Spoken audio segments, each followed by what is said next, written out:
Halo nih, welcome back to HM Story. How are you today? I hope you are always fine. Oke, di kesempatan yang indah ini, gue bersama seorang sahabat baik gue, dimana kita kenal dari tahun 2017 sampai, pokoknya 2017 ya. Tadi itu 17 sampai 18. kita bertemu di salah satu kota di Jawa Timur, tepatnya Kediri. Der, gimana kabar? Sehat? Alhamdulillah sehat.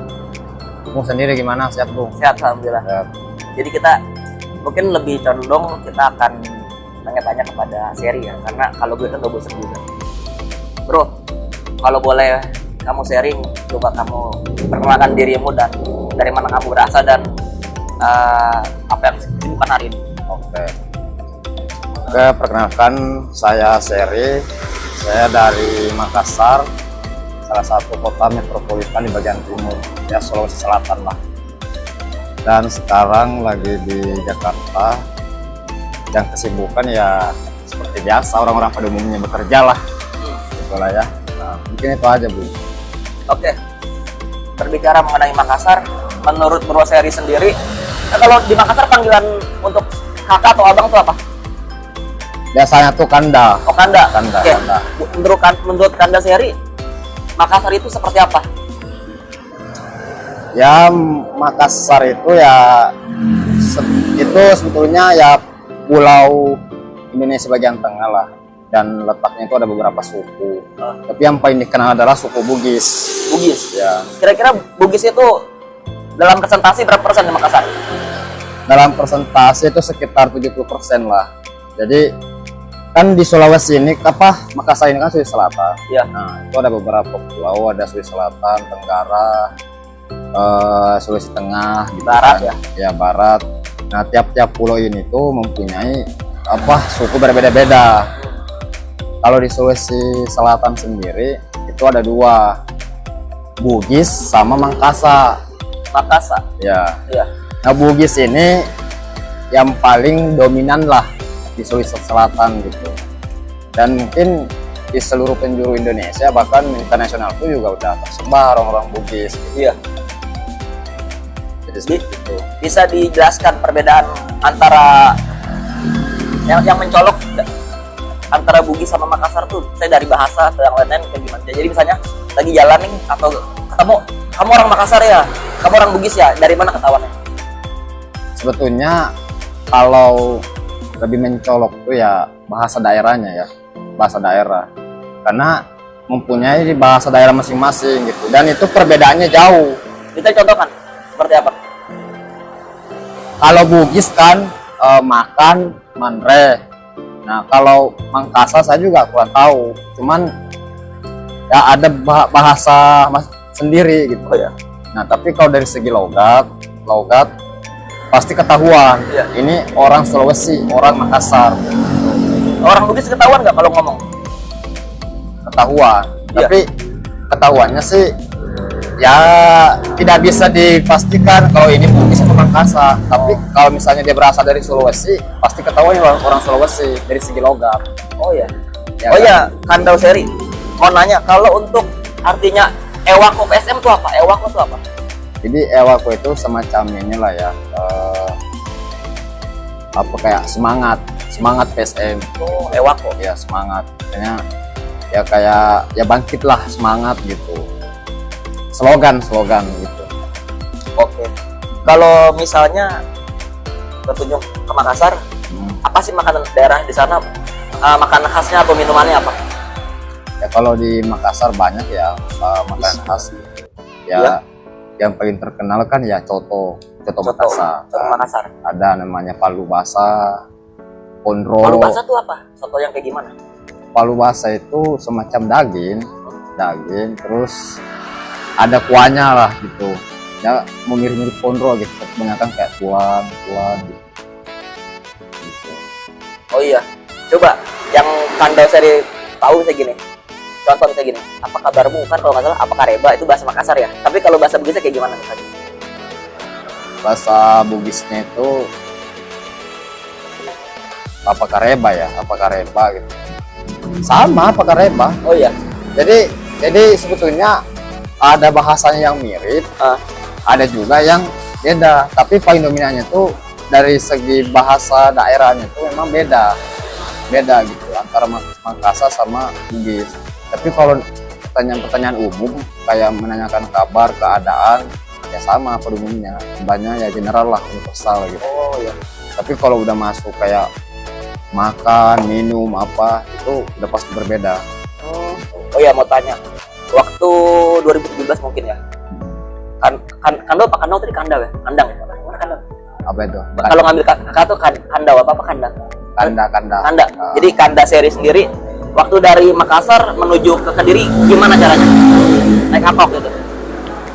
Nah, sebetulnya ini perjalanannya panjang ya. Boleh ceritain seperti apa biar tahu. Nah, jadi waktu berapa ya? Tahun 2016 lulus dari sekolah gitu kan.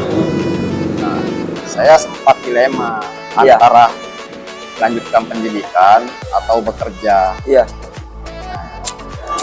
Kebetulan waktu itu karena ekonomi lagi sulit gitu ya, akhirnya saya memutuskan ngambil privat gitu kan, les itu di Pare gitu.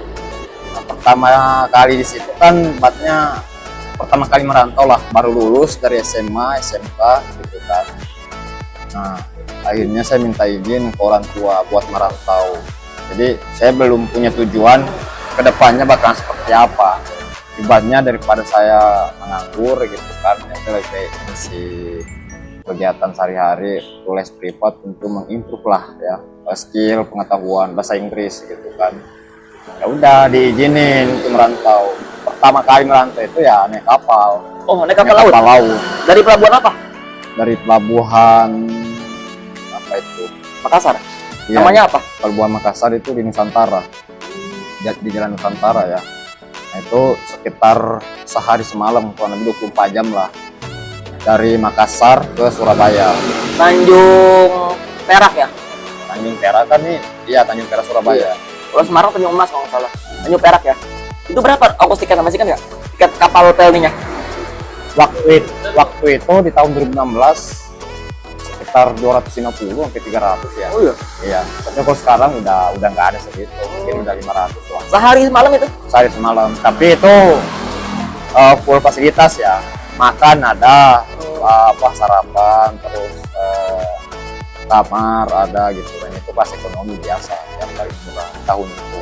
Kalau sekarang udah 500 lah. Apa yang membuat Kanda Seri saat itu berpikir ingin belajar bahasa Inggris? Iya. Di Pare waktu itu?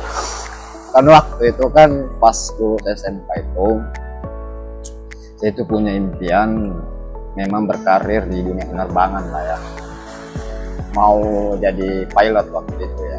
Dan ya pokoknya bidang profesi apapun di dunia aviasi gitu kan pasti dibutuhkan bahasa Inggris lah. Number one kan. Iya. Jadi mau nggak mau ya harus ngambil kelas khusus gitu kan. Karena ngerasa di sekolah nggak intens ya belajar. Iya, nggak intens dan itu ya tidak maksimal lah ya. Akhirnya harus ngambil kelas khusus gitu. Cuma setelah itu kurang lebih berapa bulan ya, berapa tahun waktu itu. Ya udah, begitu sudah cukup, akhirnya mulai daftar sekolah penerbangan lah. Dan hingga saat ini sampai bekerja. Saya bukan seorang pilot ya. Oke, buat Ya. Kanda Seri, apa suka dukanya belajar di kampung Inggris Pare? Kayaknya sih lebih banyak sukanya ya. Oh ya, Ya. Dan itu kenangan lah ya. ceritain dong apa yang suka. Mungkin yang boleh di publik apa? Ya, yang pertama sih ya situasi ya. Terus tempat-tempat tongkrongan di tahun 2017 lah ya. Itu kan benar-benar kayak di tahun itu kan banyak di sana tuh biaya hidup murah banget lah ya. Murah, terus suasananya ketemu teman-teman baru. Terus ketemu di tongkrongan di jalan orang bisa berbahasa Inggris. Jadi kita terlatih lah untuk conversation-nya kan setiap hari gitu. Nah, apalagi hari Minggu ada Car Free Day, terus liburan bersama gitu. Dan tongkrong-tongkrongannya tuh sederhana, tapi kayak menyimpan kenangan tuh panjang ke depannya. Ya, benar. dan sampai sekarang tuh kayak ngangenin gitu, jadi pengen balik lagi. Kita masih ingat waktu itu kita sering begadang pagi di kafe Anyelir ya, karena enak di sana ada free wifi waktu itu. Iya. Wah seru deh. Nah kalau dukanya apa? Kalau dukanya sih ya jauh dari orang tua aja sih sebenarnya kan, jauh dari keluarga. Tapi waktu itu kita di sana emang bener-bener perih ya, jadi belajar dari pagi sampai malam, terus liburnya kayaknya minggu doang, capek banget. Iya. Tapi mungkin yang kita motivasi saat ini ya, mungkin dengan berbekal ilmu bahasa ya sedikit enggaknya jadi berguna. Oh ya, mau nanya nih mungkin yang banyak orang sering tanya kan, tapi kalau mungkin Anda seri mau jawab nggak apa-apa, dan juga mungkin bisa lebih sharing ke teman-teman di sini. Ya. Mengenai wanita Makassar atau adat Makassar ya, ada yang namanya istilahnya uang panai. Uang panai itu apa sejarahnya? Uang panai itu sebetulnya apa ya, sama aja. Pada umumnya kan setiap suku daerah di Indonesia sendiri, bahkan di agama ya itu sebetulnya nggak jauh beda dari yang namanya mahar lah ya, pernikahan. Cuman perbedaannya di sini, kalau uang panai ini tuh ada patokan, dalam artian antara keluarga si cewek sama keluarga si cowok ini, ya mohon maaf ya kalau memang salah gitu. Iya nggak apa-apa. Yang Anda sering tahu aja. Iya, yang setahu saya gitu. Jadi ada nanti di sana antara tawar menawar lah istilahnya, begitulah. Ya kita ambil contoh aja lah ya. Misalnya. Ya, seorang cowok datang melamar, gitu kan. Terus pihak perempuan udah menceritakan tentang maharnya lah, uang panai yang tadi kan. Misalnya cowoknya ditawarkan 50 juta gitu kan, tapi cowoknya bisa minta pengurangan lah sedikit, misalnya bagaimana 40 juta bisa nggak gitu ya. Nah pihak cewek itu harus merunding, jadi dirundingkan semua keluarga besarnya, karena ini bukan cuma orang tuanya aja yang mengambil keputusan, tapi seluruh pihak keluarga lah gitu. Nah biasanya sih lebih ke ini aja, keluarga yang misalnya mungkin orang tuanya tuh misalnya 40 juta setuju gitu, tapi ada pihak keluarga tuh, wah ini kayaknya kurang, kenapa nggak ditambah lagi gitu. Nah begitu hasil perundingan misalnya udah 45. Tapi uang panai itu sama lain beda apa uang panai tersendiri? Di luar uang panai masih ada lagi nggak? Beda. Jadi uang panai itu ibaratnya tuh nanti dipakai lah buat resepsi untuk ceweknya. Nah nanti ada lagi kan ada mas kawin, pada umumnya lah mas kawin, terus nanti tergantung cowoknya nanti, kalau dia memang cowoknya orang berada lah ya, nanti mungkin dikasih tanah atau rumah. Nah nanti ada lagi embel-embelnya tuh beras, terigu, apa semuanya lah gitu. Jadi ya kayak tadi ada emas, uang panai, terus ada lagi nanti embel-embelnya kayak beras, terigu, apa semua buat acara ininya lah ya. Gitu. Oke, uang panai kan termasuk salah satu adat istiadat di sana. Kalau misalnya mau menikah dengan wanita Bugis atau Makassar, uang panai ditiadakan, boleh nggak kayak gitu? Kalau uang panai ditiadakan sih sebetulnya gimana ya? Kan itu mahar sebetulnya nggak masalah, tetapi kalau diambil patokan harus misalnya 100 juta harus segitu kan banyak memberatkan juga, karena di dalam pernikahan kan tidak memberatkan dan tidak merendahkan. Oh iya, gitu, ya kan. Nah, tapi kalau untuk dihilangkan kan banyak, kita cuma menikah cewek nih ya, kita juga sebagai laki-laki kan berpikir kita nggak malu gitu kan. Nah tetap ada sebetulnya. Dan tapi kalau ada patokan misalnya harus 100 juta 200 juta, sebetulnya itu tuh lebih ke gengsi. Oh iya, ke gengsi. Ya mohon maaf aja, karena misalnya nih tetangga atau kampung sebelah atau di mana, itu kan pasti nanti bakalan mulut ke mulut. Misalnya anaknya si A menikah, berapa uang panennya? 50 juta. Wah, murah banget, kan anaknya sekolahnya pendidikannya tinggi, profesinya bagus, sayang gitu. Nah, pihak keluarga pasti malu gitu. Jadi dia pengennya ya udah 1 juta. Jadi biar dibilang wow gitu, wah pantas karena memang anaknya pendidikannya tinggi gitu. Iya. Jadi sebetulnya lebih ke gengsi. Oke, uang panai sendiri itu ditentukan oleh misalnya seorang wanita dia pendidikannya ini misalnya SMA doang, S1, S2 itu kayak gitu atau gimana kira-kira? Yang menurut Anda saya tahu ditentukan dari apa sih kalau uang panai itu?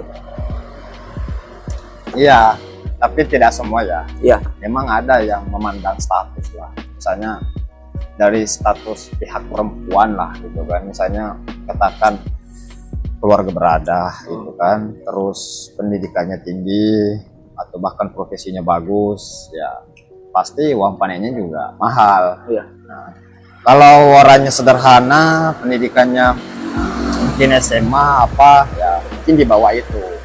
Ada. Kira-kira menurut Anda sendiri kalau wanita Makassar atau Bugis dia lulusan SMA kira-kira uang panennya berapa? Menurut Anda sendiri, boleh salah boleh benar kan menurut kira-kira berapa kira-kira? Ya saya juga kurang tahu ya, tapi memang banyak.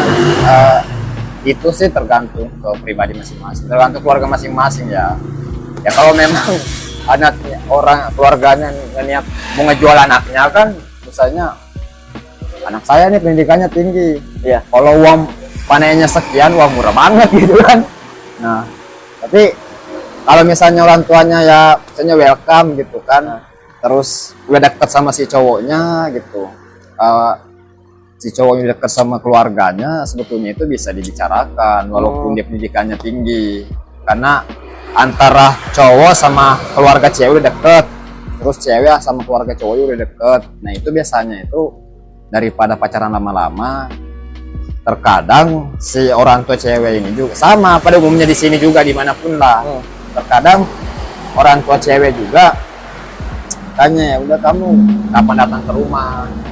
Kalau si cewek bilang saya belum siap, kenapa belum siapnya dari mana? Saya terkenal di ekonomi misal. Nah, tapi karena mereka ini sudah saling dekat gitu kan, daripada biar pacaran lama atau apa. Nikah dulu aja gitu. Ya, terkadang keluarga cewek ini menerima gitu. Ya udah, kamu ada berapa? Ya, misalnya sekian. Saya dapat 40 juta nih. Ya, misalnya 40 juta. Mana mampu enggak? Ya, si cowoknya mampu, ya udah gitu. Jadi sebenarnya kembali lagi itu bisa dibicarakan ya. Bisa uang panai dibicarakan. itu. Jadi nggak harus segini enggak. Ya. Jadi bisa dirundingkan dulu. Ya bisa dirundingkan. Jadi ya sebetulnya sama pada umumnya, tapi kalau misalnya ada patokan 100 juta apa, itu tergantung dari status juga. Misalnya mungkin keluarga laki-laki berada lah ya, terus yang dilamar juga keluarga berada. Makanya kan kadang tuh kemarin ada yang viral 500 juta dikasih mobil, rumah gitu ya.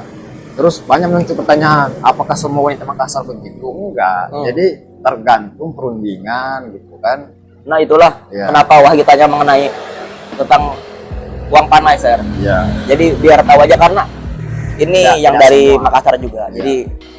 Jadi tidak semua lah. Jadi tergantung dari pihak keluarga aja. Ya. Jadi istilahnya ada negosiasi lah ya kan, negosiasi. Oke, ini pertanyaan terakhir. Tempat-tempat wisata hal yang wajib dikunjungi saat berkunjung ke Makassar, tolong jelaskan. Ini pertanyaan terakhir sebelum kita closing. Ya. Tempat wisata itu ya yang paling terkenal sih ya Pantai Losari lah ya. Pantai Losari. Iya, Pantai Losari. Terus Bantimurung itu. Bantimurung tempat apa? Ya kayak wisata-wisata ini aja sih, kayak permandian apa gitu. Oh iya, kalau benteng Portugis Fort Terdem apa di mana tuh? Benteng Portugisnya tahu nggak di mana? Saya juga kurang tahu itu ya, karena nggak pernah berkunjung di sana juga. Gitu. Jarang main-main ya kalau. Jarang main, dan saat ini juga udah berapa tahun nggak pulang kan. Jadi terus ada lagi sebetulnya tuh, apa tuh? Satu tempat wisata, cuma lupa namanya ya. Dan itu kalau naik ke situ tuh seolah-olah kita tuh di atas awan. Wih, dan itu awannya dingin. Di daerah mana itu? Di daerah Makassar, cuma lupa namanya gitu. Dan itu wajib dikunjungi. Dan biasanya tuh banyak di atas awan ya, mancanegara di sana. Oke, sekian untuk bincang-bincang santai kali ini. Semoga bisa dia petik hikmah mengenai obrolan saya dengan Brother Seri. Oke, thanks for watching. like kalau kamu suka video ini, dislike kalau kamu gak suka, dan kita ketemu lagi di video berikutnya. See you. Thanks ya.